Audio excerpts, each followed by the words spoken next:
Hello বন্ধুরা, কেমন আছো তোমরা সবাই? আশা করি সবাই ভালো আছো। আমিও ভালো আছি। স্বপ্না রান্নাঘরে তোমাদের সবাইকে স্বাগত জানাই। আজ আমি তোমাদের সঙ্গে শেয়ার করব চিংড়ি মাছের পাতুরি। তো চলো দেখে নেওয়া যাক আমি কীভাবে করবো। এখানে চিংড়ি মাছটা ভালোভাবে ধুয়ে পরিষ্কার করে নিয়েছি। তো বন্ধুরা, ভিডিওটি প্রথম থেকে শেষ অবধি দেখার অনুরোধ রইল। আমি স্বপ্না, তোমরা দেখছো স্বপ্না রান্নাঘর। এখানে আলুগুলো এভাবে ঝিরিঝিরি করে কেটে নিয়েছি। এবার একটা পাতা এভাবে তেল মেখে নেব। পাতাটা আমি আগে থেকে ধুয়ে পরিষ্কার করে নিয়েছি। এবার চিংড়ি মাছটা মেখে নেব। নুন দিয়ে দিলাম, দেবো হাফ চামচ হলুদ গুঁড়ো,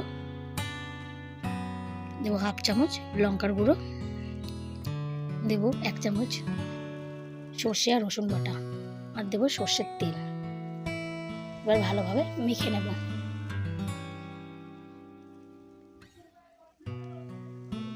মাখা হয়ে গেছে। এবার পাতার উপর এভাবে সাজিয়ে দেবো।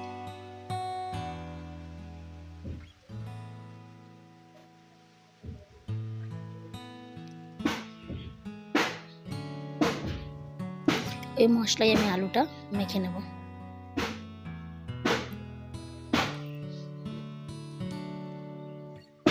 আলুটা এভাবে সাজিয়ে দেব। দেখো, আলুটাও দিয়ে দিয়েছি। এবার তার উপর রেখে গ্যাস অন করে দিয়েছি। এবার ঢাকা দিয়ে 10 মিনিট মতো আমি রান্নাটা করে নেব। গ্যাসের ফ্লেমটা আমি লো রাখবো। 10 মিনিট পর ফিরে এলাম। এবার অন্য একটা পাতায় এভাবে আবারও তেল মাখিয়ে নেব। নামিয়ে নিয়েছি। এবার এর উপর একটা পাতা দিয়ে দেবো। থালা দিয়ে উপর দিয়ে এভাবে উল্টে দেবো। আবারও তার উপরে দিয়ে দিয়েছি।